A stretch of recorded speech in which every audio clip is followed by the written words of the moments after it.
announced that the meeting is now live on YouTube.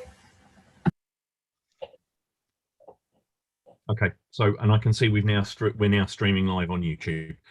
Okay, hello and welcome to the first meeting of the municipal year of the recovery group. Can I start with apologies for absence? I have received Councillor Perrin's apologies. Any others? Nope. Okay, all right.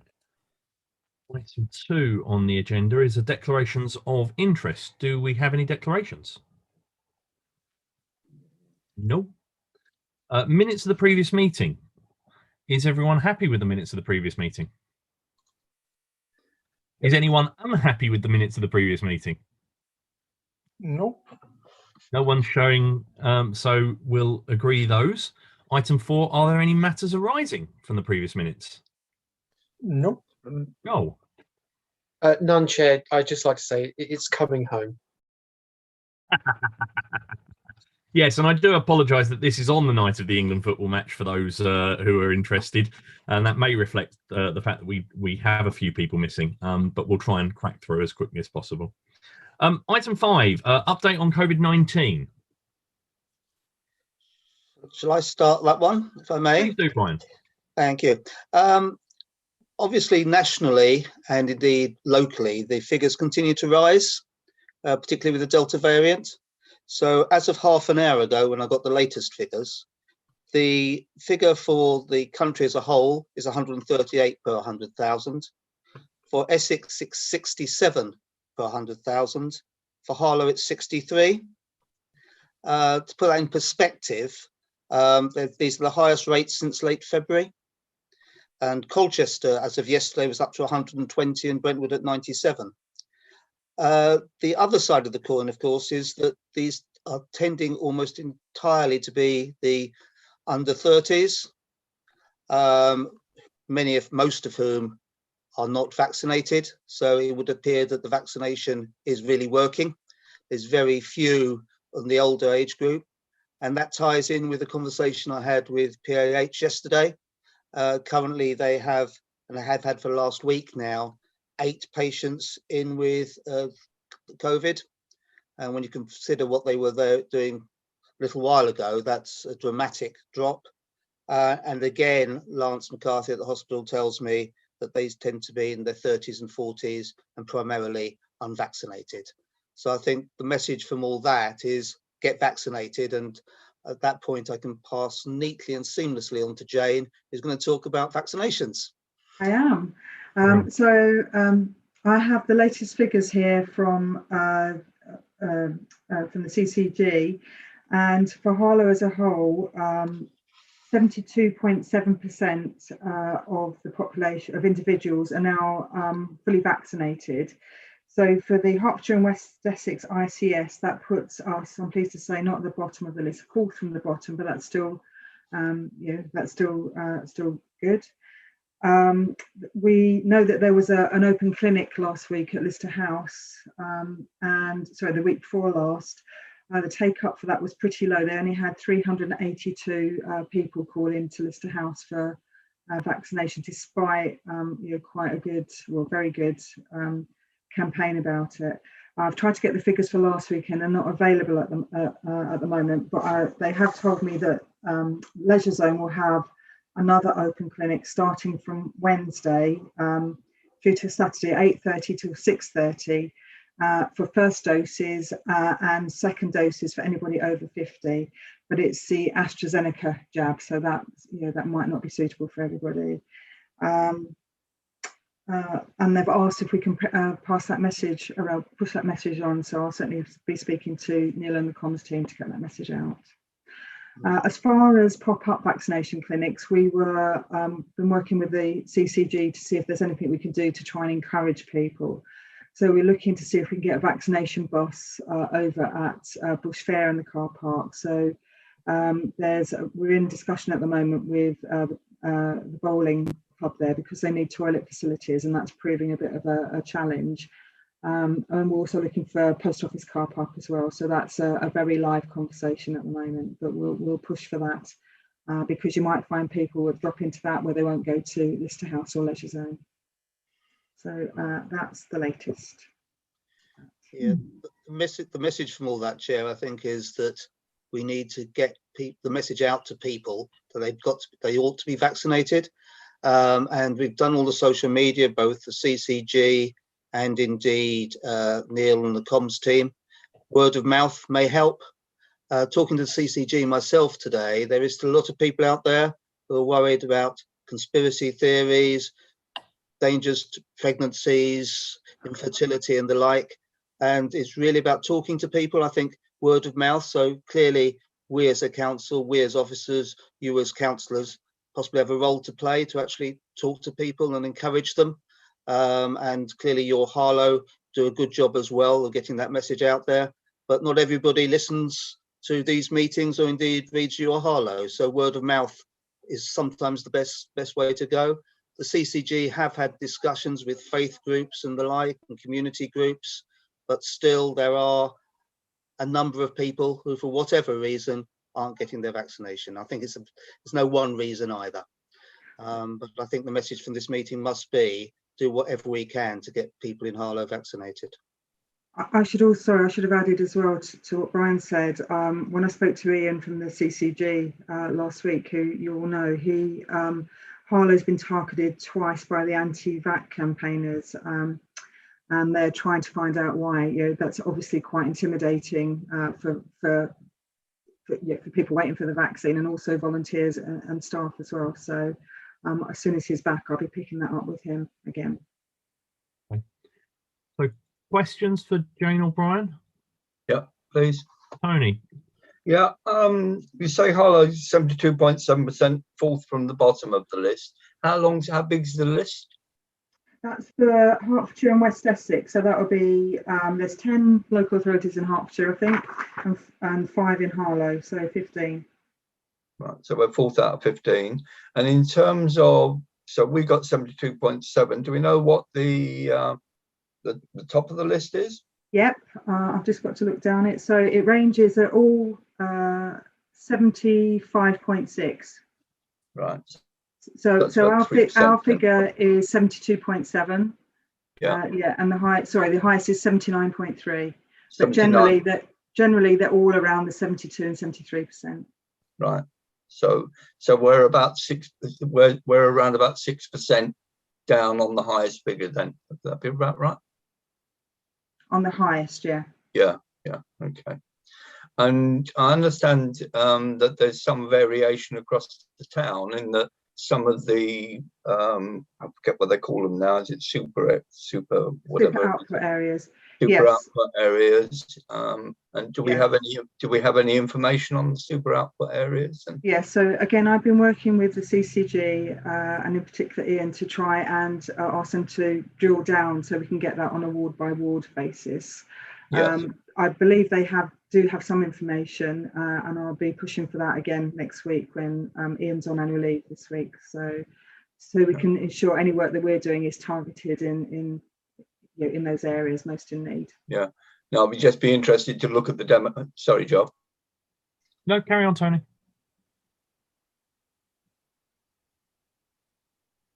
Tony.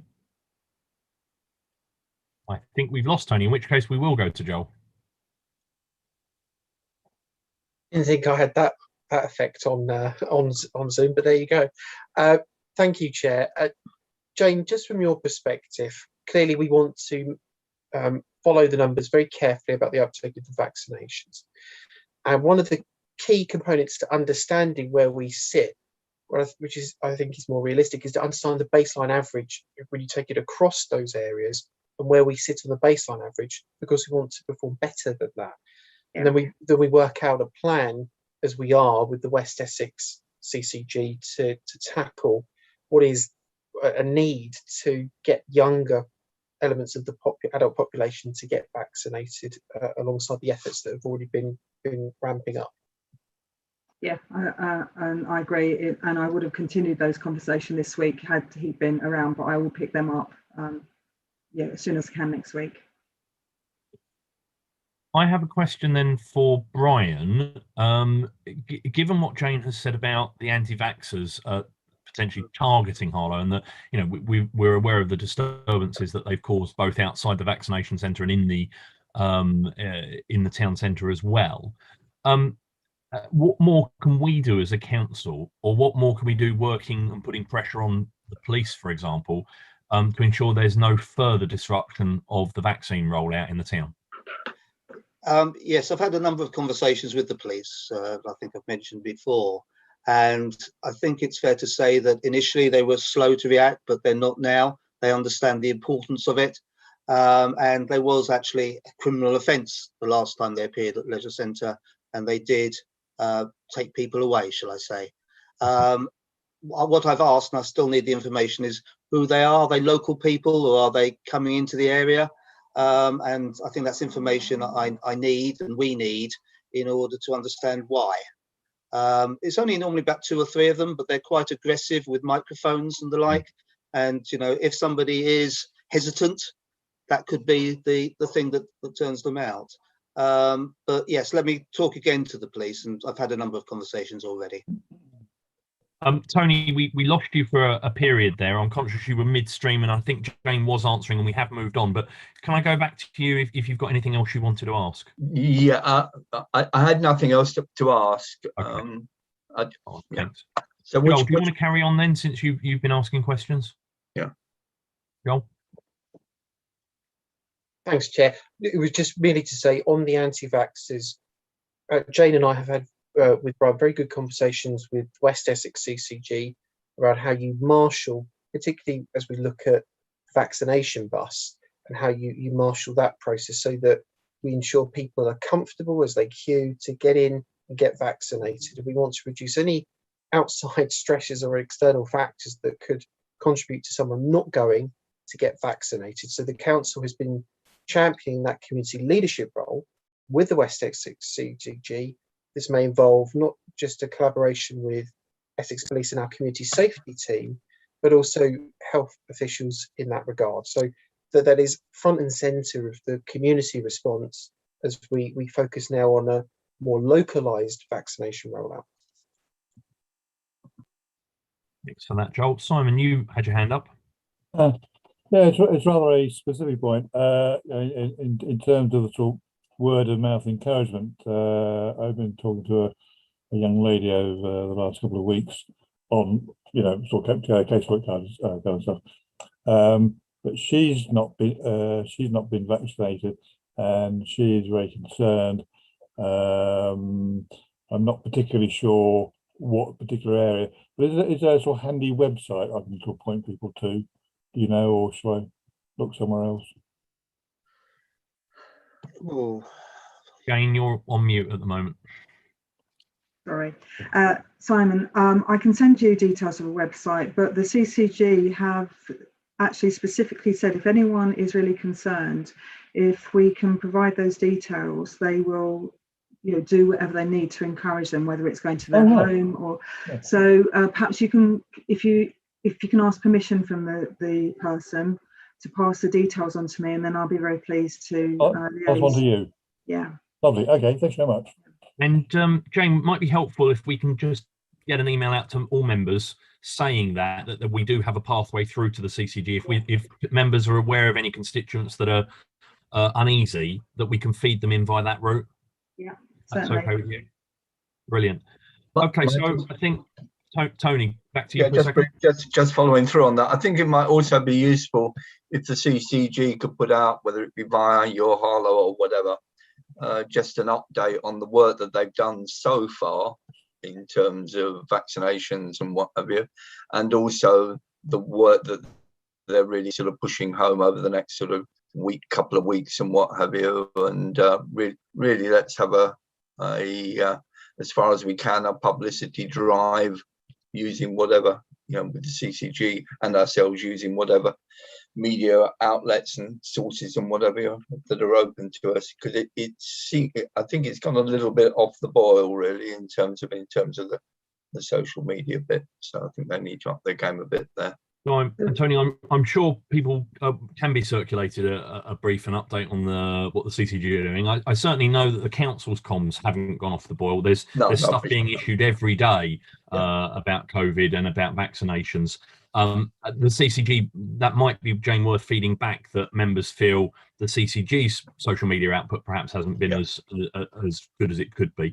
And Tony, I think the takeaway that we need to both go back to our groups with is that takeaway from Jane that word of mouth is really effective, and all our councillors on both sides of the chamber as community representatives, I think, need to just keep getting that message out to our communities.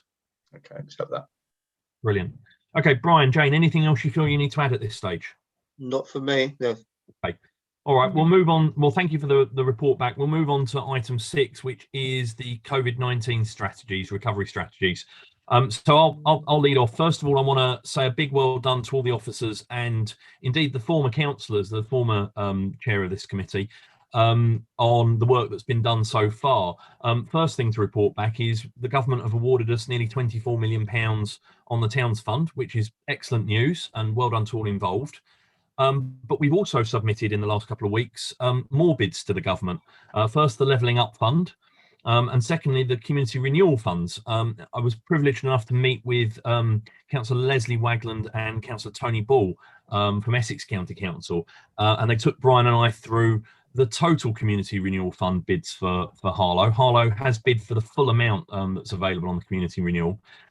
And a lot of the bids there were very focused on recovery, particularly the procurement portal project, which is designed to link the council and the town into what we're calling anchor institutions, the large businesses around the town.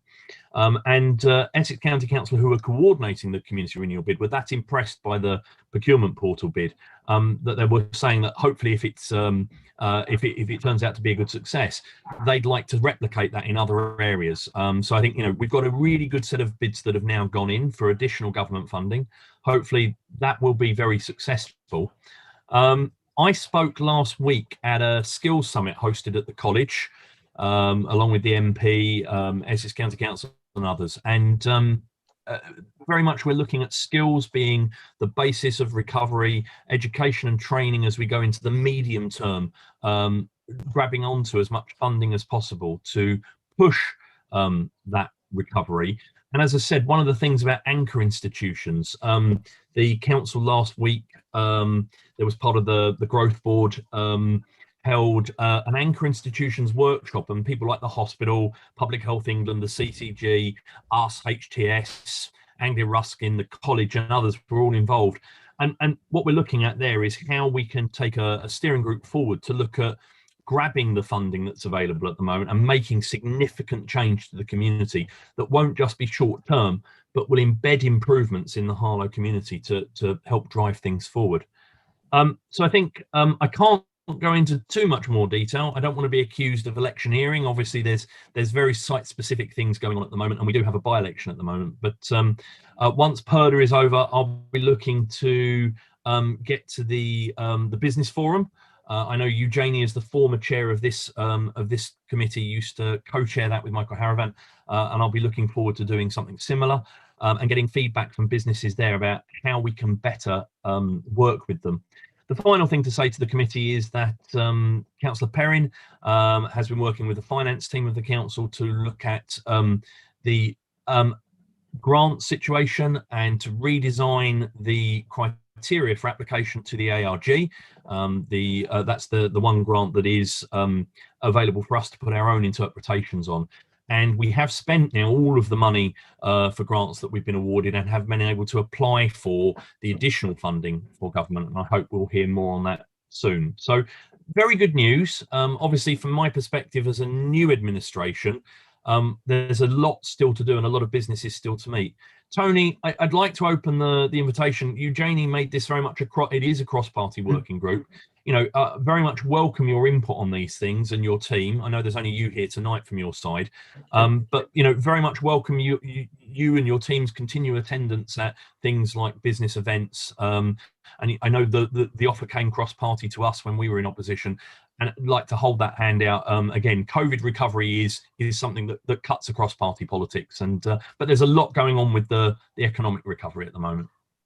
Thank you for that, Andrew. I'd just like to, I suppose, in terms of ensuring the balance, obviously a considerable amount of the work that went on ensuring that these bids were in a position to be submitted and what have you had obviously gone on during the time of the previous administration. So it's great that they've been welcomed. It's also great that the work of the previous administration has been recognised by Essex County Council in terms of the bid that seems to be going forward as an excellent example of a bid. So thank you for that, and thank you also to the, thank you to the staff that did all the amount, the huge amount of work that went in.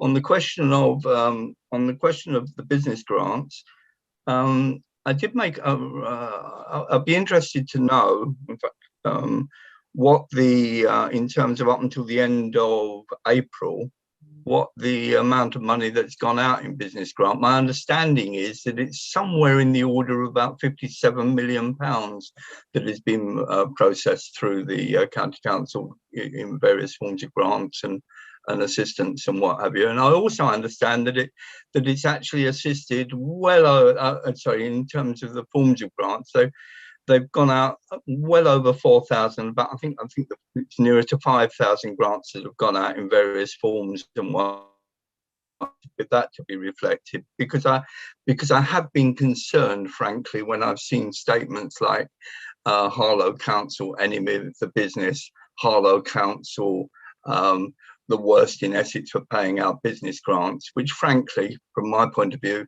just aren't true. And I would just like to sort of ensure that, in terms of this committee, that we certainly attempt to make certain that we do keep it non-political. But we very much spread the message in this committee of the work that this council has done and will continue to do. That I've no doubt. Thank you, Tony. And I don't have the exact figures, and Mr. Freeman isn't on the call tonight, but I will ask him to distribute the details to all committee members of exactly how much of the incredible amount of government funding that we have been given has been passed out by the council to businesses in the local area. Certainly, without wishing to get political, there was a problem with the distribution of grants in December, January and February. And I believe on the business adaptation grants particularly, we still are the worst in Essex at distributing those. And that's something that's being looked at. And there certainly have been problems. But I think most of the money now has been got out, has been targeted. But there is more money coming down the track from government. And as I say, Councillor Perrin is looking at the criteria for those and how that can be distributed. I'll ask officers, Brian, if you could get a note from Mr. Freeman out to all the members of this committee around the amount of money that's been distributed and the businesses helped, that would be very helpful, and I think would answer Tony's query. Simon, you had your hand up. Thank you, Chair. Are we monitoring the unemployment figures? Yes. Yes, we are, and I was able to quote some of those directly at the Skills Summit last week. Jane, I think that's really your area, and you know more about. Was there a specific query you had, Simon? Well, what the trends have been. Whether how much it went up last year, whether it's actually coming down again now. I've got some. Kind of if I send some, I haven't got the figures in front of me, but I have got them. So if I send, I can share them with the committee if that would be helpful. Yes, please. Thank you. Yeah. Okay. I think, Simon, what we can say is that disproportionately young people in our town have been affected, and certainly the unemployment rate there is running at around 13% versus a national average of around 9%, I think, and or slightly lower. And obviously we've had a high proportion of people who've also been furloughed, and we're watching quite closely what happens when we come to the end of furlough and how many of those jobs will return to normal. And obviously I think we all pray that when the world opens up a little bit more, hopefully in mid-July, a lot of those jobs will return to the office place or the factory floor, and people will be back into work rather than being made redundant. But Jane, if you could send those details out, that would be welcome. Okay, no one else is indicating. So, Joel, can we turn to the community recovery, and I ask you to say a few words on that, please?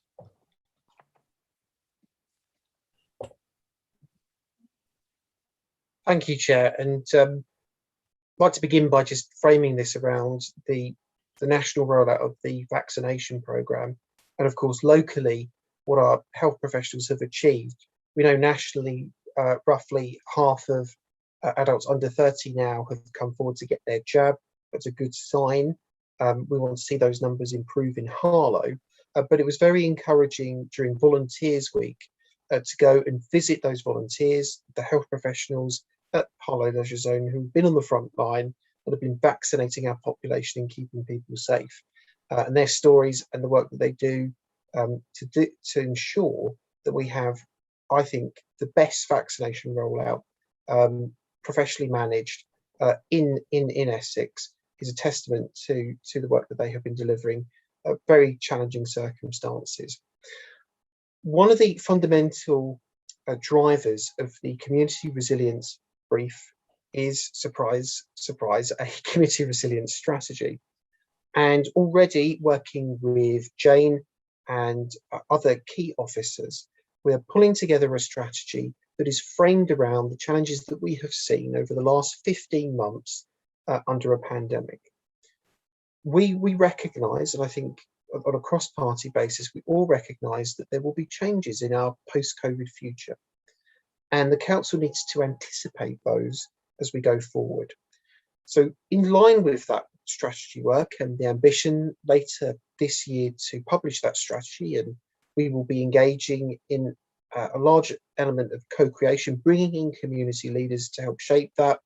Very much welcome engagement on a cross-party basis with opposition members as well, to understand the direction of travel of this administration to deliver on that promise of a better post-COVID future for the town. We're already making good progress, and we've got the initial principles and the vision pinned down. On top of that, there are other elements of the strategy that hang off of it. We take, for example, the work of the community hub, and I pay tribute again to the officers and also the volunteers, particularly in the charitable sector, and faith groups who supported people with delivering food and medicines. We want to capture that enthusiasm, that momentum that was seen during the last 15 months.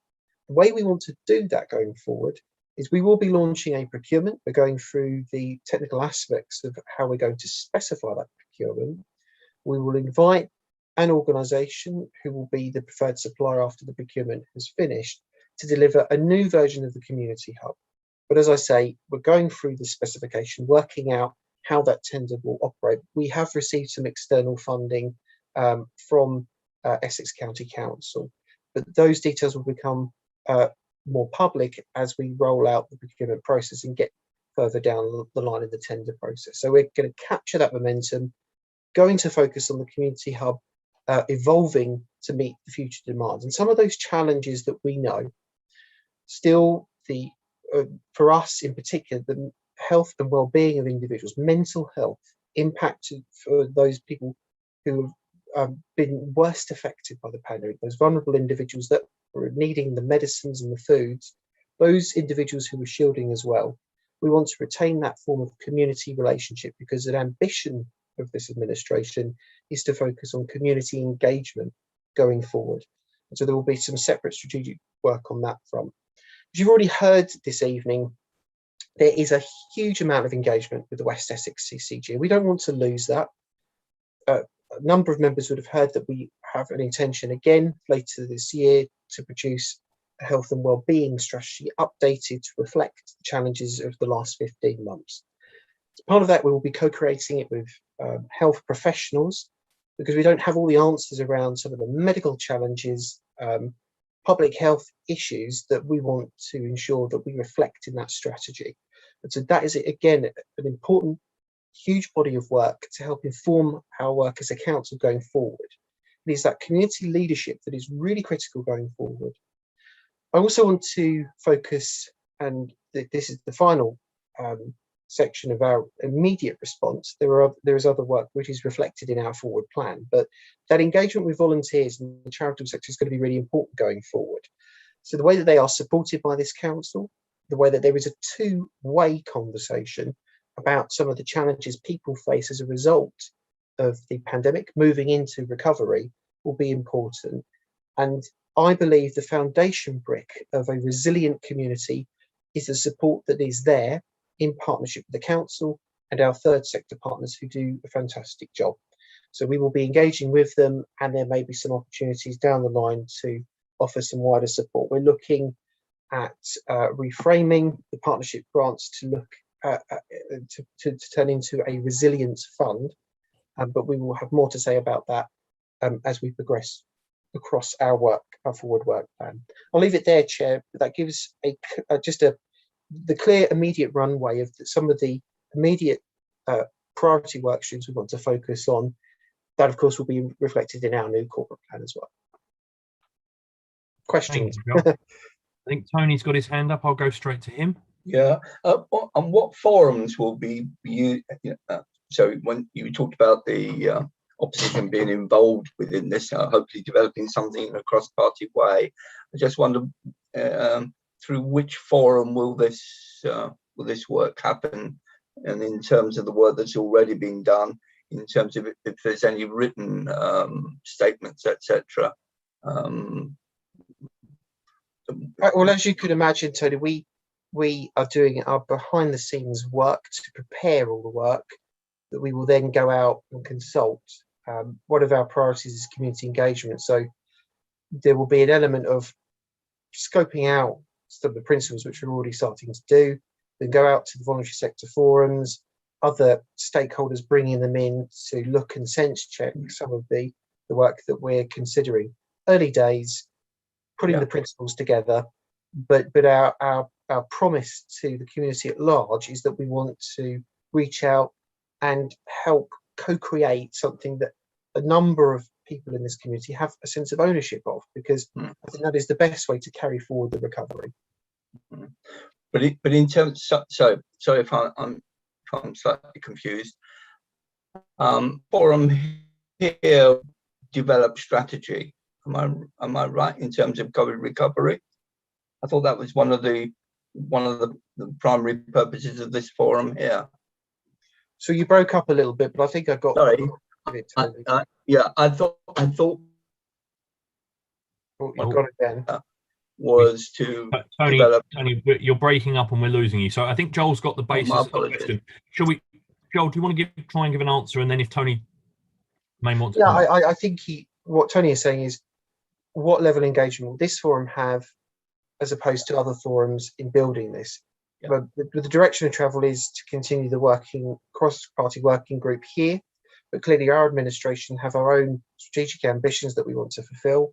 But in line with that, we will co-create elements of our own strategies of administration, but bringing into this working group community leaders to have that two-way conversation as best we can to build a recovery plan. And as I say, there is an open invitation, Tony, as we develop the scope to brief you on where that is going, and to then be consulted in your own right as the opposition lead on these matters. And we will have a mature two-way conversation about this and how that's carried forward. But the priority for us is to get that community engagement piece right, which we feel needs a bit more work going forward. I want those voices from the third sector, the faith groups, to be heard as part of this strategy work. Yeah, of course, and I look forward to the consultation. Look forward to the involvement. Yeah, there will be genuine consultation. Thank you. Brilliant. Any other questions or comments for Joel? Okay, thank you for that, Joel. Sorry, Tony, are you indicating again? Yeah, I've got a wider question. Do we know that there's been discussion today within Parliament in particular about the impact on schools, and particularly on the impact on the school bubbles, so the impact of school bubbling and what that's meaning in terms of people, if a case emerges, then whole tranches of children being off school for some. Have we any idea in terms of the impact within Harlow? Do we get any feedback from the schools in terms of the number of children that are off at any time, etc., across the town? Any of the officers know that? Brian, you look like you're answering, but you're on mute. I am, aren't I? We all do it sometimes. We don't actually have that information, Tony, but I suspect the county may help. So if I contact the county council and if I get information, I can again circulate it to the group. Okay, thank you. Okay, brilliant. Okay, no other questions being visible. I'll move to 7 matters of urgent business. No one has informed me of any. Well, sorry. Just one other thing, Andrew. My apologies. There's a very good, there is a very, very good article on long COVID in today's New Scientist, which people may or may not have had the opportunity to read. It's there's making statements like roughly 14% of people with who develop catch COVID are likely to go on to develop long COVID, and a significant of the number of those, roughly 2/3, will have symptoms which go on for longer than 12 weeks. And that may well have, and considering what I think we've had about 8,000 or 9,000 cases in Harlow, something like that now. So within the town, we would anticipate around about 1,000 people thereabouts who would be with long COVID, and I think that will be could potentially be an issue for both employers, but also for the town as a whole going forward. So I just flagged that up for future discussion. It will be, Tony, and knowing about long COVID from my work within the hospital, although, as you know, not clinical, I'm administrative. You know, that's the reason. I'm not sure if you were on the last briefing, and it was a confidential briefing that we had with the CCG, but I feel comfortable enough to say that I asked a very specific question to the CCG about long COVID and their future commissioning plans for that. It's a very live issue in the healthcare community at the moment because, like you say, it does affect a large number of people, but also the effects can be very varied from person to person. No one long COVID case is the same as the other, and some are presenting like ME does, and some are presenting nearer what COPD does, and there are many differentials there. So I think, Tony, I'd encourage you to come to the next briefing we have as cross party with the CCG. And I did ask them particularly to feed back on that next briefing. And although that will be confidential and won't be available to people watching at home, for example, I think, you know, we'll be given some assurances around what they're doing in the local community on that. Well, I look forward to being invited to that one. I mean, I think we both very much, both parties, that is, on the previous administration, there were meetings with both the CCG and with the hospital on it, and which was cross party, and I think that was very they were very useful forums. They have been, Tony, and we've had one already under the new administration, and Councillor Vince as your leader was there. So perhaps if we both talk to him about making sure you as the deputy get an invite to that, I'd be really grateful. Thank you. Right, brilliant. Okay, there being no other urgent business, can I thank you all for your attendance tonight and for the interesting information and debate, and wish you all a lovely rest of the evening. Thank you.